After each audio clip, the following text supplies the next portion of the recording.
Voilà, il existe, j'enseigne les effets de photomontage, c'est-à-dire comment faire un photomontage, chose que je viens de faire, ça c'est facile, mais surtout après comment gérer ces deux images. Donc je t'ai envoyé un fichier qui s'appelle effets de photomontage. Celui que tu viens de recevoir, c'est le premier. C'est les masques de fusion avec la gomme, avec une opacité différente. Ça, c'est le troisième photomontage, troisième effet de photomontage. Maintenant, je reprends en premier parce que je pensais faire que le troisième, mais je vais te montrer les deux autres. Normalement, je l'enseigne, mais le problème, c'est que j'ai plus le temps d'enseigner aujourd'hui.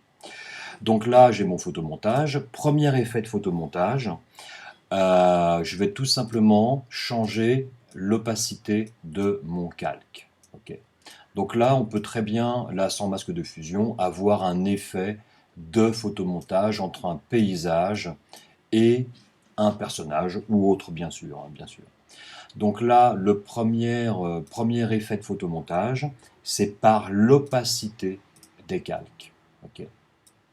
Le deuxième effet de photomontage, c'est un terme que j'ai inventé, hein, c'est bien sûr par les modes de fusion. D'accord. Donc là, effectivement, on a, j'aime bien ça, on a plus c'est foncé, plus j'adore.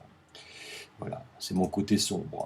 Donc là, j'ai effectivement énormément de choix, d'accord. Sache une chose, c'est que là, j'ai mon portrait et mon paysage. Mon paysage est en incrustation. Je le passe en dessous, là, il ne se passera rien. Ah, parce que celui-ci était déjà en incrustation, d'accord. Là, celui-ci est en normal, d'accord. Si je le passe en incrustation, d'accord. Là, j'ai un résultat, mon portrait est au-dessus. Et mon paysage est aussi en incrustation, mais là, il n'agit pas parce qu'il n'y a pas de calque en dessous. Mais si je le remonte, on a le même mode de fusion pour les deux. Hop, tu vois que l'effet est complètement différent. Donc ça fait donc, je n'ai plus compter, hein, je crois qu'il y en a 21 si je me rappelle bien. On a autant de modes de fusion que de superposition de calques. Là, on n'a que deux calques. Okay. Mais encore une fois, on a le même mode de fusion, incrustation, et l'effet est totalement différent. Ça, c'est le pied, voilà, en gros. Okay. Par contre, je ne vais jamais, franchement jamais, mélanger l'opacité et le mode de fusion. C'est soit l'un, soit l'autre. C'est un choix de goût de ma part, hein, bien sûr. Tu vois, là, par exemple, là, ça rend très bien. Ok, voilà, j'ai tort, mais tant pis. Ok, donc là, je remonte mon opacité, et voilà.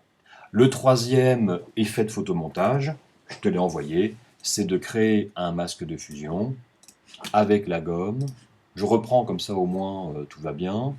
Une opacité très faible, voilà, 29%, une dureté à 0, une gomme très grosse. Plus elle est grosse, plus le flou est important. Et j'ai plus qu'à gommer les parties qui ne m'intéressent pas. Alors, comme je gomme à 29%, je crois, je gomme une fois 29% et après je repasse plusieurs fois pour arriver à 100%. D'accord.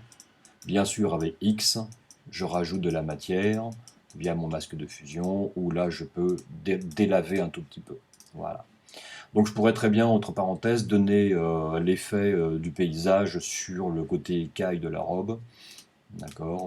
On fait ce qu'on veut après.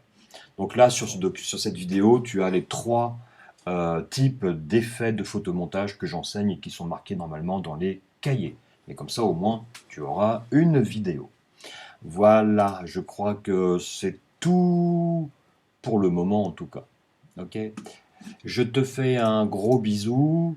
Je suis toujours obligé de continuer à parler un tout petit peu parce que ma vidéo coupe 10 secondes trop tôt, je ne sais pas pourquoi. En tout cas, là, normalement.